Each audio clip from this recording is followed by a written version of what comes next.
सुंदर कुस्ती करून अमर पाटील बिळासे बैठ्या क्रीडावरती विजय. पत्रकार नोंद घ्या.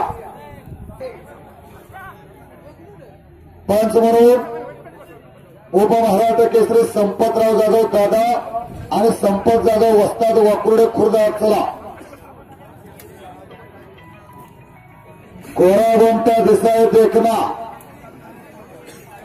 विकास पाटील गेल्या एकेरी पट्टाला लागलेला विकास वरती सुंदर कब्जा आहे. साइड पंच म्हणून संपत जाधव अडचला. संपत जाधव वाकुडे खुर्द अडचला.